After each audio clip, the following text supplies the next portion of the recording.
And they're not afraid to go aggressive again. Hobbit makes his way down the IV position and has smoked it off. It's really cool to see how proactive Gambit are trying to be around Ali and just generally the plays that they're willing to make. Of course, you know, they did have some throwaway sort of weapons to do so with, to encourage them into those decisions, but it's still very cool to see them not afraid to take the fight to Astralis. We are at this point, they've sort of abandoned Ali, and this was information that was already gathered, and this is why we have a very forward setup from Gambit in the A yard. So that's what that aggression from Hobbit has given them, a better setup to deal with what could be a rush into A. However, that's not actually the case here, and we are going to see a very big B push here from the Astralis side, and there's two players to respond to that, but Adren and Dozia. The grenade starts to stream in at the 45-second mark. You see the rotation. Dozia holding a line, looking away just in time to avoid getting taken by Device.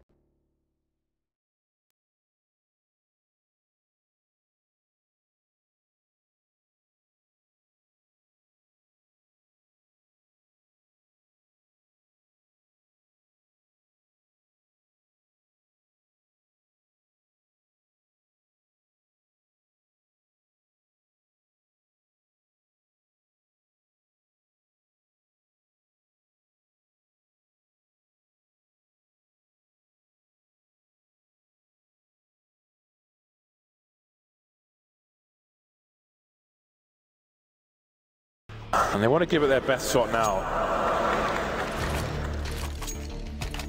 Dozia was just a turret in that B bomb site. Amazing work from him there. Immovable. And now Astralis have a lot to think about as we see the freeze time tick down. Obviously, as only the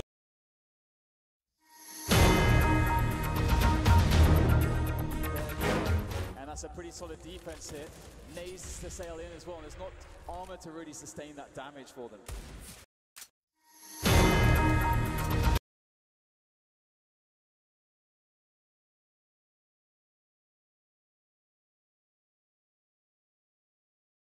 Shaddy's old and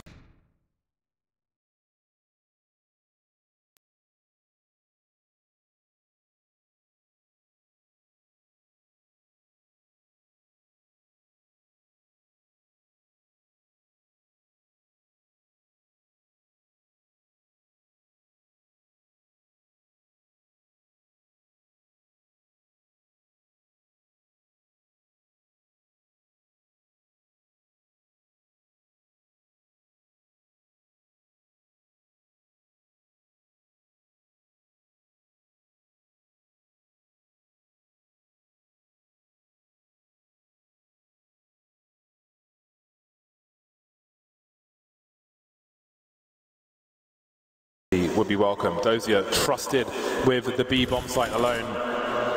There's use in the pop. Good timing from Adren. They won't speed anything up as far as still being very, very careful. Sipex this entire time above the ladder room, just waiting. But Adren, he is sharp. He is ready, but he hasn't spotted the bomb. Mo flanking, and I think he's seen it now. And that might just be the round, but again, it's a question of damage. The warning shot from Mo. Adren comes in to finish that off, and it's down to Zipex, stuck on a ladder.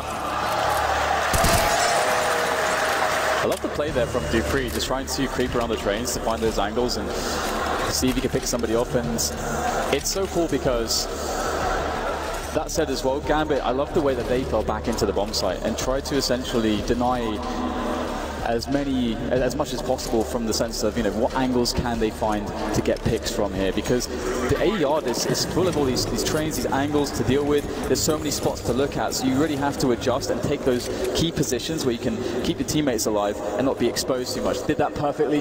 Now they're sitting on 5-1 at great scoreline, and we see a lot of smokes here from Astralis, looking like they want to get into a bomb plant scenario. Yeah, that is worst case scenario for them, to plant the bomb and die. Damage is a bonus, and that's what the P250s are for. The wall of smokes go in, and again, it's worth looking at the demos of Cloud9 to see how they respond to this on the CT side. That's what they do. the smoke you see from Zeus, they throw one, and automatic moves through it to stop the blast from going down, but Gambit not quite there. Maybe suggesting something with that smoke, but not going to commit to it. Just waiting for the retake, but he's used all his rifle bullets, and now he's dueling with a pistol as well. Going to work out for him for the time being. Hobbit with a kill in the meantime. Dozy gets picked off, but there's more damage to be done here for Astralis. Oh, absolutely, and we're going to see the remainder of Astralis challenged now by the oncoming CTs. And there is a flank from Ali that can be quite interesting. Nothing there for Zipex. Can Kirby get a cheeky headshot here? Looks like he'll be denied. Dren there with the frag, and indeed, a very well handled round by Gambit. You've always got to weigh up the situation where you don't want to overcommit players in a round at a bad time and potentially lose more rifles than you'd otherwise want. You can give away a point, you don't have to stop it, just keep the integrity of your economy, and that's what Gambit were able to do. Building a lot of money at this point, actually, and we get the full AK buy. Just for those who, some people on the screen, it might look like those booths have windows open at the front, but they don't. It's just the design of the booth. They are definitely closed. No audio going for any cracks in that respect. Grenades streaming into the A site. 3 grenades there, and 1 for Mo, but may work in his favor after all. Zipex will have to be careful, but Mo's repositioned now. But again, those anti-eco positions from the CTs definitely worth looking at the Cloud9 response in the demos, which are available in your game at your leisure. Zeus trying to slow things down with a Molotov. He's exposed to main. He has to move back. Well, we can see indeed just how exposed he is. Very awkward. Gets the gun out in time. Can't hit the shots. It's Hobbit with a double. A Dren comes into play. So he's got a Palmer's Hobbit. That's brilliant work there from him on Ali. That's the play completely destroyed here for Astralis in this round. It's all Glaive could do to try to eke out some additional damage, but he'll fail. That's 3 players left alive. What a play from Hobbit, winning the round by himself essentially.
There from Dozy, absolutely glorious, and you have to wonder if this is just like a creeping worry now in the Astralis camp. Is he bro-fisting himself? Is he bro-fisting his face? Is that what he's doing? He can do whatever he wants, man. The ex-god himself looking very fine so far. Stealing the train, a Dren. Oh, there goes the flash. That is great work there from Gambit. And again, talking about being proactive, they seem to find so much success in that. It's very intimidating to play against. Hobbits, they already have a man advantage. Don't want to get too crazy there on Ali and give up that position here to Astralis. Right now, Gambit can just force Astralis to make the move. Ooh, so scary there. The odd beat from a machine. The failed boost from Gambit will compromise their position and maybe give too much information to Dupree, but he's on his own. There's only so much he can do in a situation. The bomb towards the device, towards main for now. Playing the clock again, Dupree very patient, and indeed, maybe that jump cost a Dren his life. All they expect a second player and Hobbit. Hobbit's exposed though. I do wonder if Device can pick him off from his position. This is a position Device will play himself. And perhaps that pick from Dupree is rotating the T's towards the A site. Device has been seen now, switching out his weapon. More CTs going for the high ground. This is really hard. Such crisp stuff there from Mr. Dupree, as there's now just 2 players left here. 1 for Gambit. Hobbit trying to find a way amongst the trains to get to safety, but safety will be stolen from him.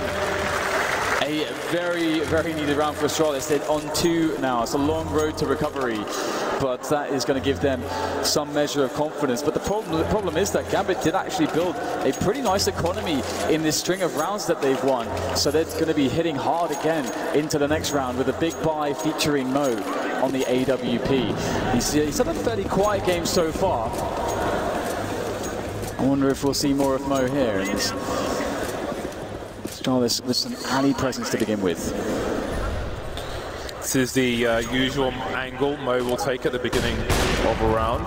Well, towards main, then heading towards this position, but not finding a fatal shot. Presence known by the T's towards Ivy, but that's somewhat to be expected.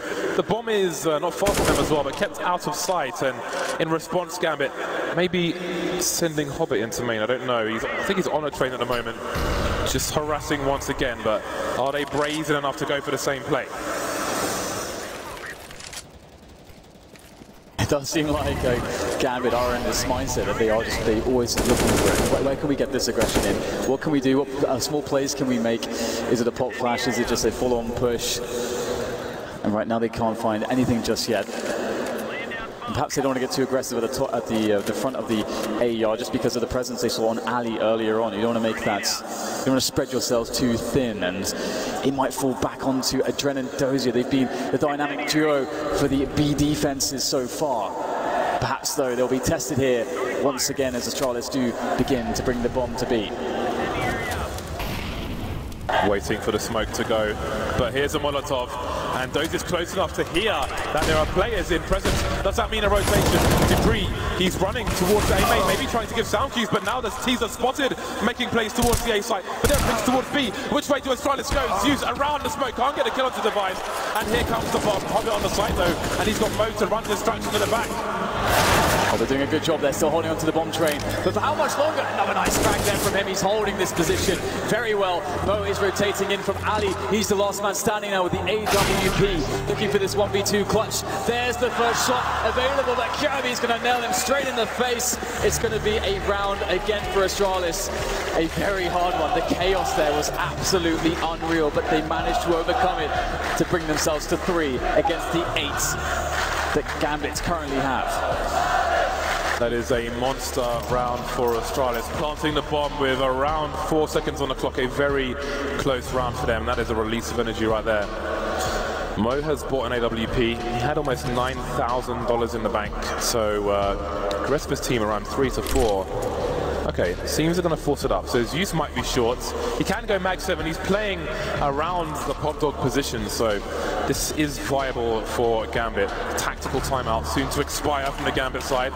And indeed, you see the mag 7 from Zeus looking for those meat shots up close.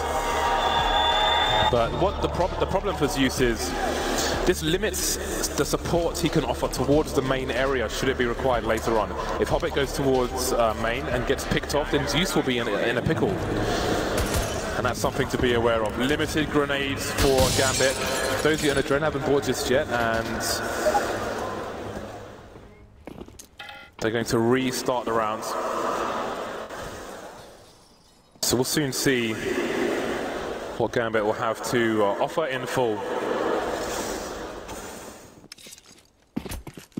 Technical pause.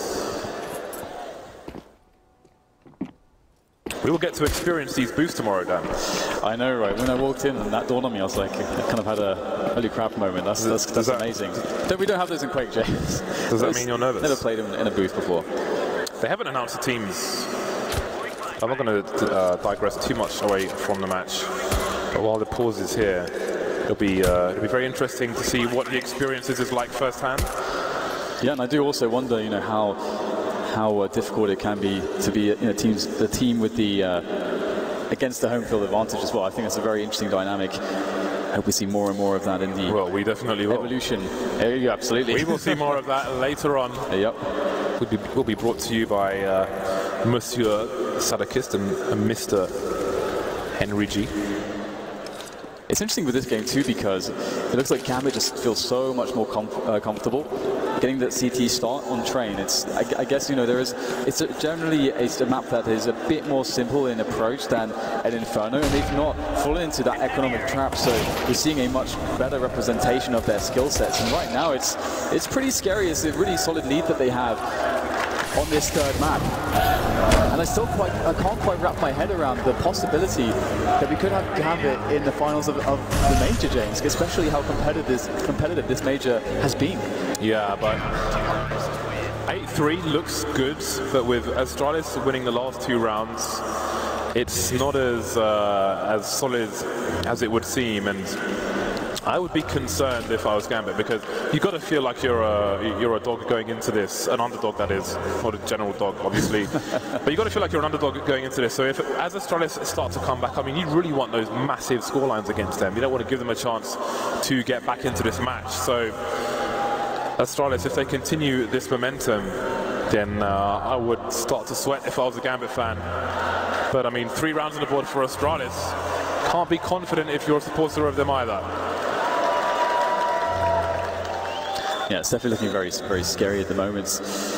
Yeah, Dren at the top of the scoreboard for Gambit with 13 and 8 at the moment for the Gambit side. He's doing a great job so far, and it's been great to see the playmaking capability from Hobbit as well. He's done a lot and had a lot of great impact towards the alley side of the map, and that's so important to have a very smart and capable player, well-rounded player that can play those dynamics, can make a play, but can understand sometimes the best play is just to survive and to reposition and make sure that your teammates don't have to rotate because you die, which is a really big deal on the A side. The defense can collapse very quickly. Just want to note that Adren and Dozier's defense of the B bomb site has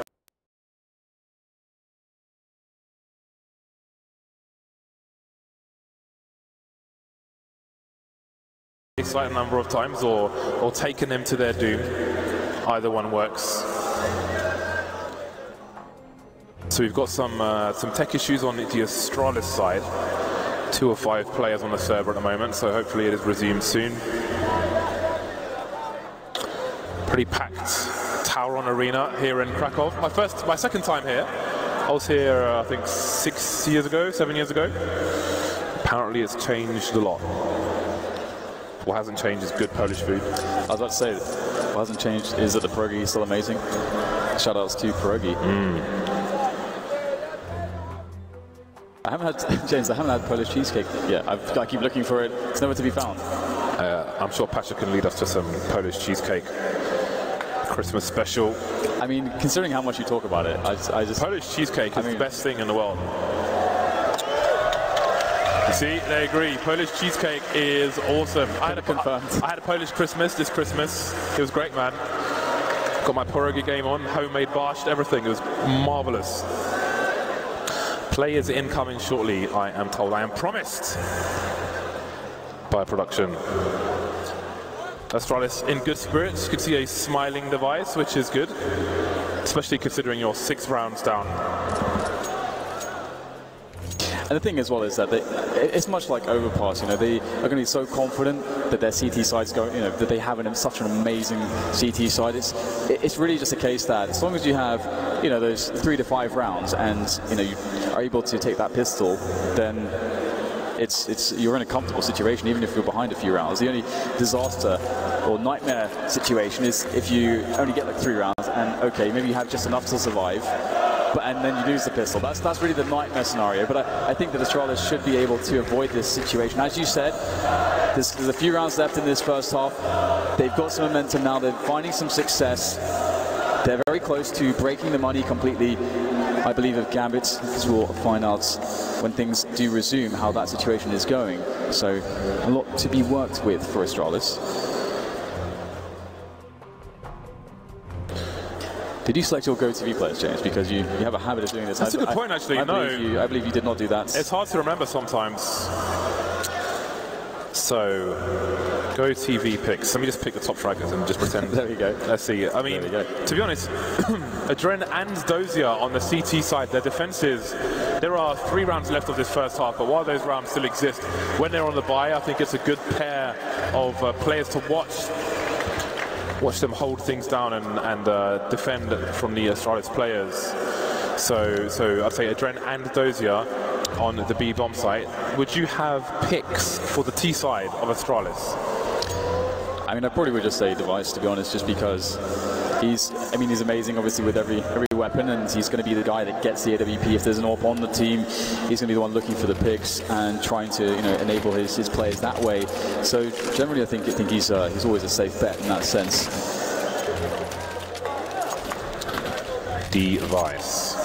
The crazy thing, James, is that when we did the Immortals game on Train, they went with, what was it, double AWP, auto sniper. Was like, that seemed like their default setup, and I was like, this is cool. I want to see more of this. That was amazing. Maybe we will see more of that later. Okay, everybody's back on the server. Rounds are being restored, and we may just be back into the game soon enough. Indeed, the unpause is there, so here we go. Zeus with the Mag 7. It's a limited buy for Gambit as we move into the dying rounds of the first half, but they have the lead. Question is, can they retain it versus an Astralis looking to defend their crown?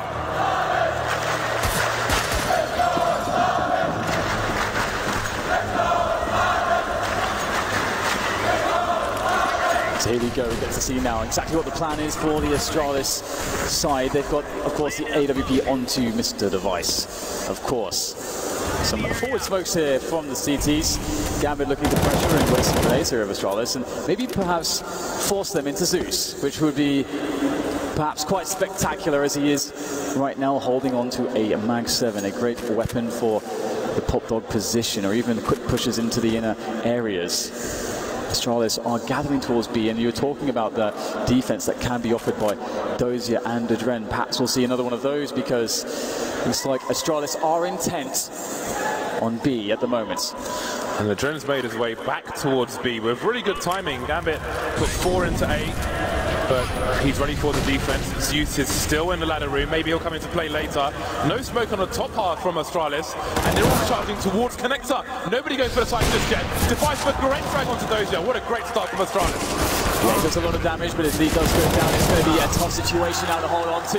Astralis are pushing the issue all the way to the ends of the train yard as Dupree sits there, providing presence in the flank, which is just too much to ignore here. And Hobbit down to 10, makes his escape, and Zeus has barely moved from Pop Dog. Not too much that he can do with a Mag 7 at this point in time. And for Astralis, a lot of this is going to be about if they can possibly take some guns away here from Gambit. They don't have perfect money, but there is enough to maybe sacrifice an additional player. We'll see if they decide to make that choice. They do have a player moving up alley. I believe that is Dupree at the moment, who could encounter Hobbit.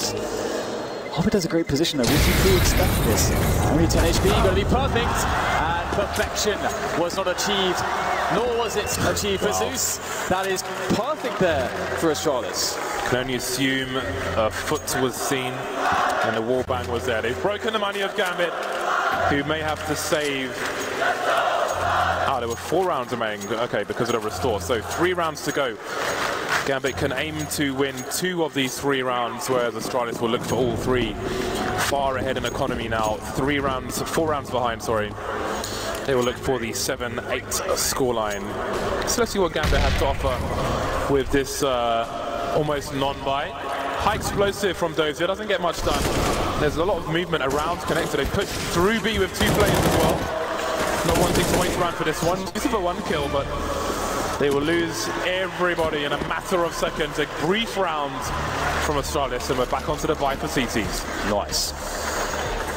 That's how you want to do it, James. You want to get in there, do the business, get out, get into the next round. It's not nice. It's Thank you, nice. And rounds like that, explosive rounds, also add to that momentum, that feeling of confidence that Astralis possess at this point in time. They've been having a lot of success. It is their time in this first half now, perhaps, as we get Sipex looking to get the Molotov there to deny any aggressive AWP plays. But Gambit are playing it very passively towards B. It's just a Dozier who is just resting there at the bottom of the ramp, not really doing too much at the moment, just holding back, playing passively. And that's because his teammates were 4 towards A there. Orbit not really doing too much towards Ali as well, just looking over things. So some of that proactive play that we've come to expect from Gambit is not present in this round, and that gives Astralis some space, and they're starting to close in. Slowly down the ramp, and Dozie's in a more forward position this time. The longer he can hold there, the more support can come in for the CTs. Trent has made his way halfway through the site. He can move forward and try and stop the bomb plant, but will he be able to? He's got more important targets. Zipex won't get followed up. He's in the red, but he's not dead. Glaive with a massive flank. He will hit a scope. Zipex just has to hide. Glaive, they have no idea. Where is the second player looking to play, make a championship play here? Hobbit, they don't know where he is yet. Oh, he's killed his teammate! Dan, this time it's for real. But it's no good for Hobbit. He's got to bait Glaive to the point of no return. And he does it. A nice round on the board. Where's the communication? They're talking by pigeon mail, and it did not get there fast enough. What the hell was that? That's absolutely unbelievable. He's been paid off. Dozier promised him wealth, wonder, everything he wanted. Oh boy. Hashtag not like this. Is that the round? Is that...